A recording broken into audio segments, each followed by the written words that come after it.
People often talk about the future of AI with a lot of like fear. Arnold Schwarzenegger coming back from the future to kill us like Terminator. But there is more to the story. On today's show, we're going to explore the relationship between AI, human discernment, values and understanding. We're going to talk about AI and actual business value.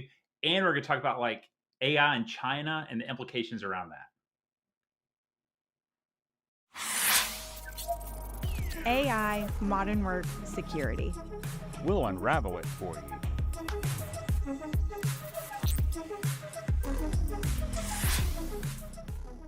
Hey everybody, I'm Kristen Fehrenbach. I'm the Senior Director of Microsoft Go-to-Market here at Pax8. And I'm David Powell, VP of Sales Strategy here at Pax8. Awesome. On Technically Unraveled, we cover everything from AI, modern work, cybersecurity, but don't forget, it is not only Technically Unraveled. We also have The Game. You've got Dom and Matt Lee. You've also got Pax8 Academy Live with the incredible Academy crew. So please make sure that you like, share, and subscribe because you don't want to miss out on all of the amazing content from these people. Now, we have a really cool show ready for you today, but we're going to kick it over to David to get us started. Yeah. So, Kristen, I'm pretty much a nerd and I read all the time. And so recently I was reading this article and it was talking about AI and like the last mile, which is really this idea of human discernment. And so the concept of the last mile is like at your house there in Texas, there is a connection from whoever your carrier is that brings in the internet to your house. And that's the last mile. So the idea of like last mile is like DoorDash bringing stuff to you from your local, favorite place there in Texas. That's the last mile, the way we historically know it. But now, what they're really talking about is this idea that humans are the last mile in AI. So if you had an AI agent, and you said, "Hey, tell me about the best restaurant in town and make a reservation," it may pick the best one, the most highest ranked one. But what it doesn't know is like, maybe if me and my wife were going to go to dinner that night and the place it picks is kind of like quiet and reserved, and we were wanting someplace a little more like fun and happening, it doesn't know that. Just like you may have, this is the job I'm hiring for, and your AI agent may say, this is the resume that most closely aligns to it, but it doesn't understand like the fit. Is this person that is the most closely aligned? Are they going to be a good fit in your company? Are they going to fit with the team that you're putting them into? And so it's this idea around like AI is capable of doing all this stuff and taking all the information and surfacing it, but there needs to be a human at the end that is capable of making these decisions. And while AI and all that stuff is really smart, there's some things that humans just do better, and discernment is really one of those things. 100%. I mean, does AI know if I'm wearing my sparkly slippers? Because I don't know if my sparkly slippers are gonna, really fly at the steakhouse, but it might be fine elsewhere. You know what I mean? So I don't I think know if I've seen the sparkly slippers, Kristen. Oh, I'm not ready. Are they fancy? Are they bedazzled, or do we have them? Can we see them? Yeah, they're I'll bring them. Oh, I'll bring them to Denver next time. I'll actually wear them okay. around the office. It'll be a whole Okay, thing. because I was totally distracted by your awesome analogy there and was focused too much on the sparkly slippers. But I do not, however, have any sparkly slippers. They don't make them in size Well, 14. it's almost Christmas. I'll put that at the top of my list for you, David. Great, great. I think I might be on the naughty list though, so I don't know if I would get those. But there is this sense though around what computers are good at, and I think that there's this sense where people will come and say like, "Oh, isn't this going to come take over the world and all this kind of stuff?" What's funny is like there's this thing on the internet, on the interwebs, called Chihuahua or Muffin. Okay. And so, like, if you looked at a picture of a bunch of chihuahuas or muffins, which we're about to show one right here, a 2-year-old child could go through and say muffin, chihuahua, and they would get this very accurate. But a computer can't get that correct, right? There's another one like bagels or golden doodles. And so it's this idea, though, around how can you tell a computer what a dog looks like different than that? It had the 2 little like circles that are darker than the rest of it, and a third circle there, and they're oriented this way. And there's just no way for a computer to really do that. So that idea of like human discernment, where you don't even have to train a child, you don't have to teach them. They can just accurately tell you whether that is a dog or a muffin, but a computer can't do that. So this idea that computers are going to come take over the world and all that kind of stuff, not until they can figure out the difference in a dog and a chihuahua and a muffin. But that sense though around the human discernment, things that we think are super easy are actually very, very difficult for a computer. And things that are very, very difficult for us are very, very easy for a computer. So it's really kind of that marriage of humans plus AI.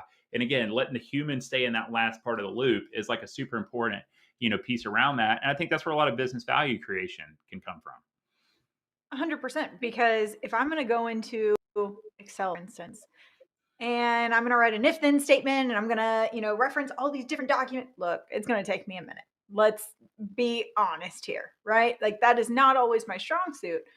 But if I can get to a certain spot and then say, okay, now Copilot, AI, whatever it is, they've built all these wonderful graphs, data points. I'm able to cross reference and say, okay, I see the tipping point might be here. And now I can make a really educated decision if it's a muffin or a chihuahua, per se. Yes. And I think, like I live here in the South. I understand that your husband recently heard me talk and wanted to figure that I was from the South something that's true. But, in the South, we have meemaws, right? We don't call them grandmas. They're called meemaws. And your Mine's a meemaw goes, mammal. oh, yours is a mammal? That's acceptable. We'll accept. Yep. And so a meemaw, though, goes into the kitchen and like dark magic occurs and some wonderful dish comes out, right? But if you ask for meemaw for that recipe, there ain't no recipe, right? It's some kind of something just kind of built into her head. My great aunt was great with that, with a caramel cake and stuff. And so what you get, though, is to your kind of point about the business value, is that we can automate all kinds of stuff. We can automate the execution of the recipe, but there still has to be a human that decides what the recipe is. And I think to your point is that, businesses can extract a lot of value from things, but someone has to sit there and decide this is the thing that we want to solve for. This is the business problem that we want to solve. And I think the hard part sometimes around this AI piece, and I've talked with this with others recently, is that the transition really with cybersecurity is this idea that you got to go from discussing technology to talk about risk.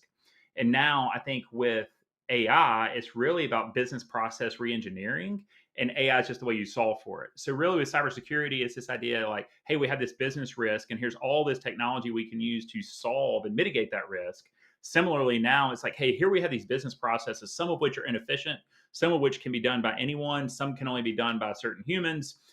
How can we automate these things? And AI are the tool to do that. But I do think that there's a tremendous amount of business value creation that can sit out there that can be had from solving these business problems with AI. 100%. And here's the thing is that it's not selling the SKU, because it's easy to go in and say, hey, I need you to buy 16 Copilot licenses, right?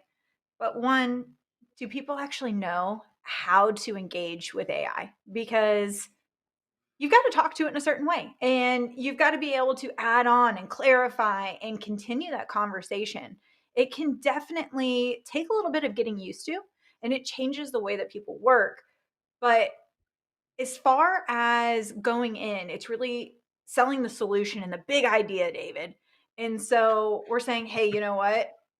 Look, don't just go in and just ask for meeting recaps. Like, trust me, we all love meeting recaps. That is not a diss on that.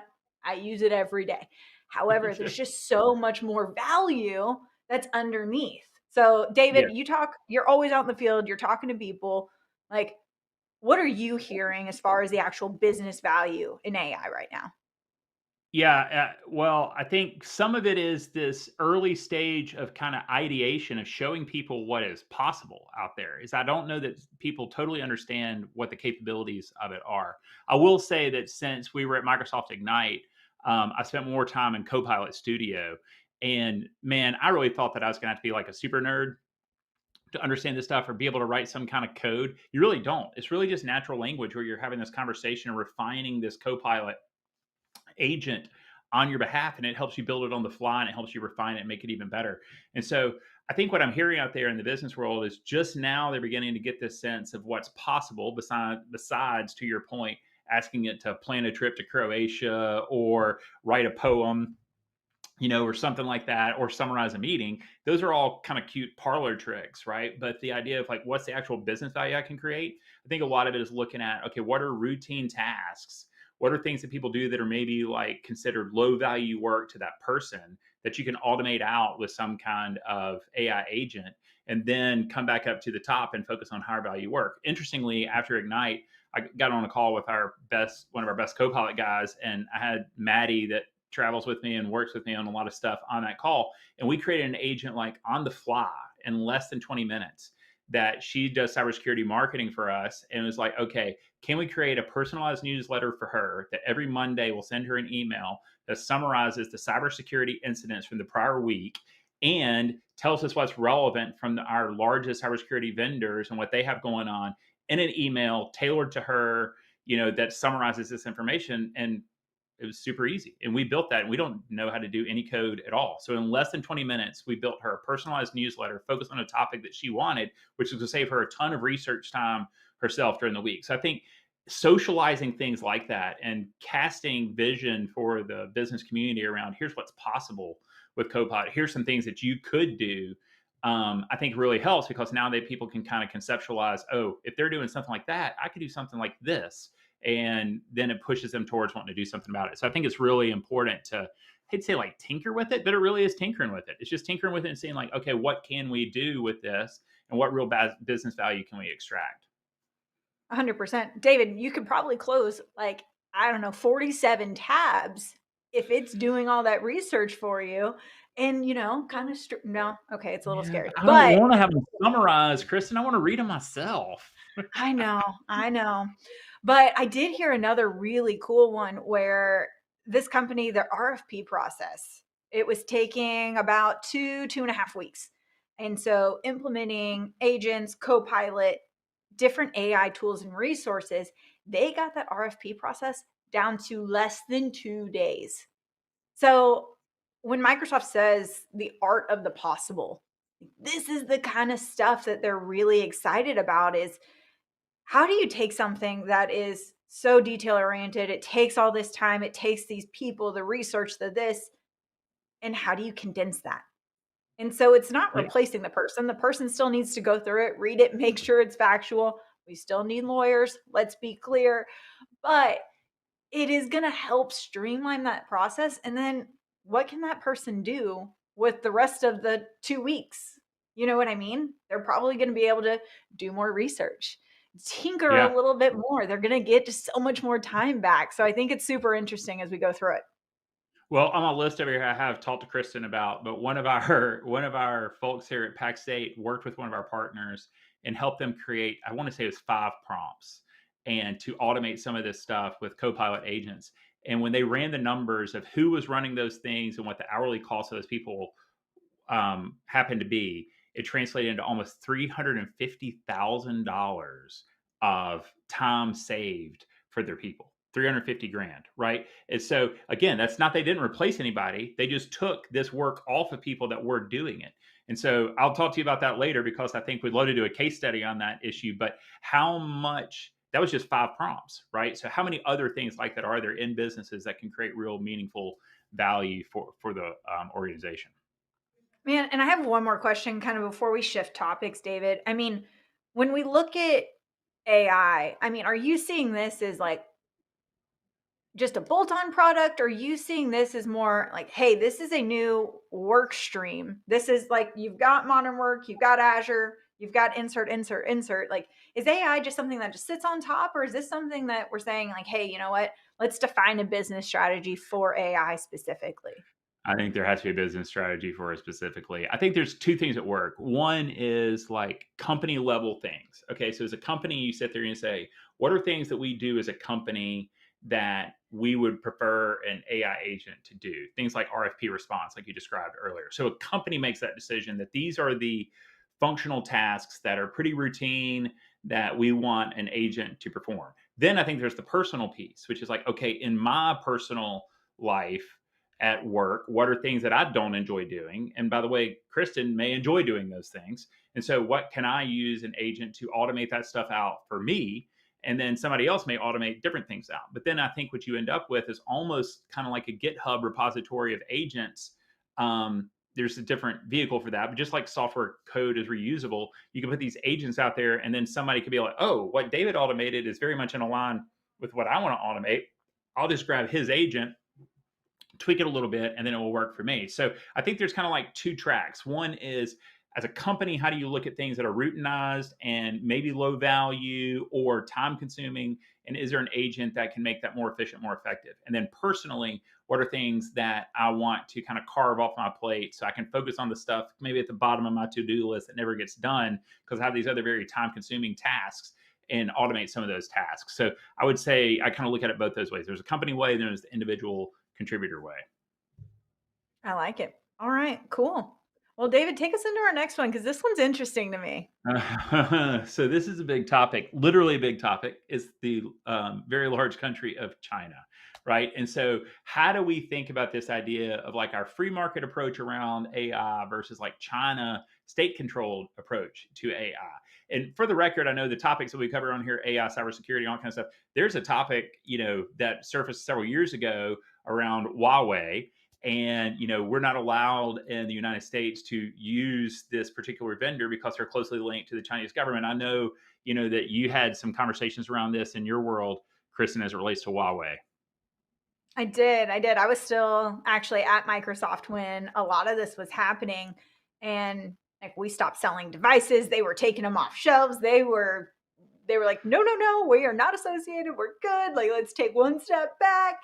And I mean, like, it was a really strict, really quick thing that happened because it's all about cybersecurity at this point, right? Yes, and there's been stuff lately around how China has hacked into our cellular systems and can see that stuff. And so, a long time ago, and this is a very boring history lesson for you guys, but there was this time where China was an emerging economy. And so, we would give them a status called most favored nation status, and it had to be restored and voted on periodically, which gave them kind of favorable trading rules when they're an emerging economy. Now, China is far from being an emerging economy. They are very much an established economy. And so several years ago, we went to what's called PNTR, which is permanent normalized trading relations. And so we moved from that most favored nation status to PNTR status with them. But to get PNTR, there were 22 things that China was supposed to do, which is things around protecting their workers and all this kind of stuff, protecting the environment. And China's doing none of those 22 things right now. Zero. You said zero?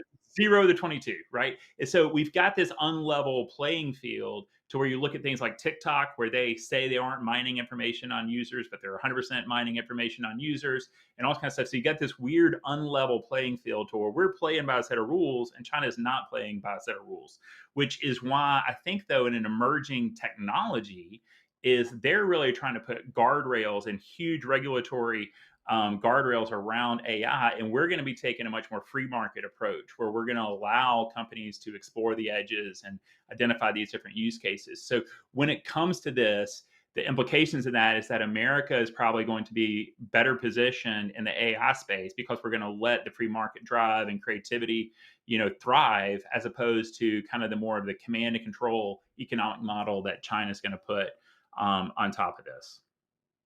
We're going to tinker. And I think that's the heart of it, is you've got to just spend time doing it. I made a bet with somebody that we were going to talk about China and you were going to bring up TikTok. So I'm going to take my $1 from that bet because I knew that was going to just lead right in. There you go. That's the beauty of this, is that like AI is new, it's changing. Sure, there are risks, there are concerns. You've got to have a security-led motion. It's gonna pay off in the long run. I know it might stall you for a second, but it's gonna really set you up for success in the future. Yeah. But there's a couple of things, like, Chris, I don't know. I mean, you probably read where Microsoft is literally going to turn on decommissioned nuclear reactors to power their data centers that run these GPU farms for like ChatGPT. That is a ridiculous investment when you think about it. It's like, hey, we're running out of power just for AI. We're going to turn on some nuclear reactors to generate enough power for that. But then there's all these other little, like, I don't know, it's kind of like a Bourne movie or an espionage movie or something like that, where there's these rare earth minerals that you probably don't remember since like 7th grade in the periodic table, I think, in physical science when you study those things. Some of those on there that you probably haven't thought about in years, like gallium and germanium and all those things, they are limiting the import of those. So they're restricting the export of these like rare earth minerals. And why? Why would you say gallium and germanium? Well, gallium and germanium go into chip production. And so if they can limit the supply chain for us, then we can't make chips. And chips is what you need to power AI. So it really is like, can they squeeze the supply chain and make us less competitive? Because ultimately, our market-based economy is going to be very more effective for developing innovation. But if they can kind of choke us off at the rare earth level, and then you hate to say it, but you kind of play this all the way out in like some of the military type of things. If we ever ended up in a conflict with China, it makes it sure difficult to fight somebody that the things that you're shooting at them are dependent on that country's supply chain to deliver the things that go into that. So it's this intertwined world that we live in that makes it like super challenging in this particular area because AI is so hot and everyone's looking for competitive advantage, and China's working on the rare earth mineral side. One quick fun fact is that certain countries were concerned about Chinese nationals applying for certain jobs. And so in the job postings, they were hiding references to Tiananmen Square because inside China, behind the government firewall, you're not allowed to search for that search criteria. It blocks it. So that was keeping these job postings from appearing in China. So Chinese nationals could not apply to it just by embedding Tiananmen Square, which goes back to kind of the censorship that they have of the internet, as opposed to America, which has a much more of a free type of approach. So it's crazy interesting and a lot of like geopolitical intrigue all wrapped up in a fun topic like AI anyway. It's literally everything. It's like the box that just like keeps opening and opening. I mean, The Russian but nesting chips are doll. exactly. But chips are in everything. So, and I mean, Troy, my husband, he's a diesel mechanic, right? Chips are in trucks. They couldn't buy any trucks. Like there was nothing. There were all these trucks that were sitting out on this yard that nobody could sell because they were Because they just weren't chips. missing. Yeah. Isn't that insane? So it's not just, hey, a computer or that, like it is, they're everywhere at this point. So it's an interesting predicament. All right. So last thing, several, probably 10 years ago, my first friend had a Tesla that no one really knew anything about a Tesla. And we got in his car and he had this thing called autopilot, which now they call FSD, full self-drive. But this was the early stage of that. And he was driving, not touching the steering wheel, and he hit the blinker and the car like changed lanes on its own. And me and my buddy Derek that were in the car were like, oh my gosh, we're watching the future, right? We have seen the future in this environment. And it was like mind blowing. So this past week, I saw this video and I had a similar experience to where like, oh my gosh, I'm seeing the future. And so let's watch this video real quick from a company called Happy Robot that just took on a $16 million investment from the venture capital firm Andreessen Horowitz. And let's watch the future. Speech is the most human way to exchange information. As we enter this new era of AI, sorry about that. Let me actually take this one. Hello? Hey, this is Nick with Happy Robot Logistics. Hey. You guys called us on this lane a few weeks ago. Yeah. It's a Birmingham, Alabama to Hershey, Pennsylvania. I have one for tomorrow. You guys have any capacity for this? Yeah, actually I have a truck empty like 100 miles out. Great, so the pickup is tomorrow between 8 a.m. and 4 p.m. in Birmingham, Alabama, and it delivers Saturday at 10 a.m. in Hershey, Pennsylvania. It's a load of plastic, and we need a van for this one. Does that work for you? Yeah, I mean, how much are you guys paying for this one? So you guys offered to do it for $2,000? Yeah, that was a couple weeks ago. We were like really close by. I'm probably gonna need like $100 more. Can you do that? Okay, I'm gonna have to check with my manager. Hold on a minute, okay? Mm-hmm. $100, that's probably too much. Let's do 50 this time. All right, I was able to get you $50 more, okay? That's really the best we can do. Really appreciate it, man. Actually, could we pick up 1 hour earlier? Let me check about that. Hold on. Mm-hmm.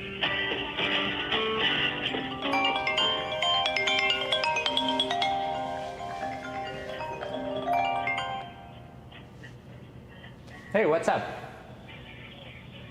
Hey, Javi, this is Nick. So I've got this carrier on hold asking for tomorrow's pickup. I've already discussed the rate with Luis, but the carrier is now asking if we can pick up 1 hour earlier. Would that work?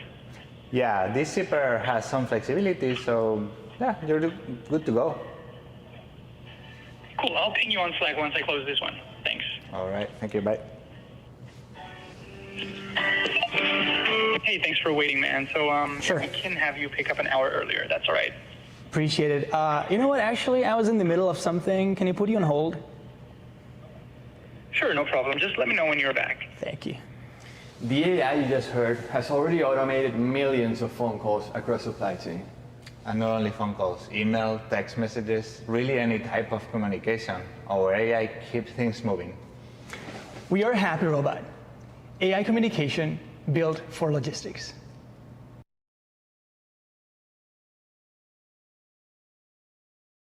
Hey, are you still there? Okay. I mean, what you just saw there is that was an AI agent, right? And the voice, the diction, the syntax, all that kind of stuff where he referred to him as like man and all that kind of jazz. And then he knew on the backside that there was this decision criteria, like, okay, we need to negotiate price. So the AI agent went into Slack, it communicated with someone, got the approval, so it had contextual information there, brought it back. Then it needed to approve time change, made a phone call, got that, came back. And as it was wrapping up, it says, I'll update Slack and Salesforce when this is over, and then it comes back. I mean, that is tremendous. That is amazing. And when you kind of think about, okay, what are the industries that you could use that in? Like medical reception, SDRs that could do that, customer service, all that kind of stuff. I mean, Kristen, what are your general thoughts on Happy Robot? David, I watched this video and, saw it on X or wherever it was, right? And I get like halfway through this video, I'm like, all right, I don't know, like sales, that sounds great. And then I was like, wait, it's AI. I was like, hold on. Like, but it's just the natural language and the natural tone. It's like, it said, and hey man. And it wasn't the robotic voice, when you get to your thing and you're like smashing zero, like, let me talk to a person. Like, talk to an agent. Right. Yeah. But it was just so natural. And I was just like, I wouldn't even mind. Like, I wouldn't have to smash on zero because it was actually interactive and it understood and it didn't say, I didn't quite get that 18 times, right? Yes. And I mean, so to me, this is for logistics, right? But that use case could be applicable to so many different other areas. Any place that there is like a set of decisions that are somewhat static that need to be made. So again, if you call into a medical office and you say, hey, I've messed up my back doing farmer carries at the gym and I need to go see a doctor, and the doctor has like, oh, was that too close to home? Sorry, Kristen. You need to set up an appointment and they've got like post-op spots, new patient spots, follow-up spots, all this kind of stuff. That agent that Happy Robot had could just as easily, find out what your chief complaint was, align you to an appointment, set an appointment, send a text to you that the appointment was set, all that kind of stuff, send you forms. I mean, that could all be automated. So then just look at all the other cases that could apply to that type of use case. And this is so early, but it's going to be so disruptive. I mean, you just look at how this could fit into so many other areas. And so I think the idea is like, how do we wrap our brains around what all these potential use cases are? And how do we make sense of them? And how do we identify good use cases? And while this Happy Robot's built for logistics, I just see that is applicable to so many things. And I think that we're not really ready as a culture for how fast this is going to go and how many different things it's going to touch. I couldn't agree more. AI's here. It's today. It is available. And it's up to all of us to continue to move that forward. So somebody is going to join us to help us boost our productivity. Let's go check out what Nathan Stokes has to say.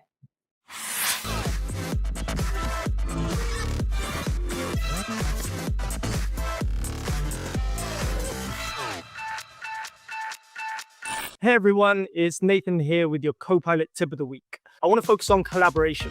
One of the prompts I use within Copilot M365 Work Chat, I will ask it to find time in my colleagues' diaries to work on a certain initiative. So the example of the prompt would be, hey Copilot, can you help me find an hour in the calendar for Evan and Ray so we can talk about our Copilot sales initiative in EMEA? And the reason I would use a prompt of that nature is it will find the two colleagues I work with and also any relevant comms that have been sent by Teams, Outlook, or anything in between, just in case anyone has missed them. Following that, it will give me a suggested time that I can book in with both individuals, and then the meeting can take place. That's all from me. Join us next week for the Copilot Tip of the Week.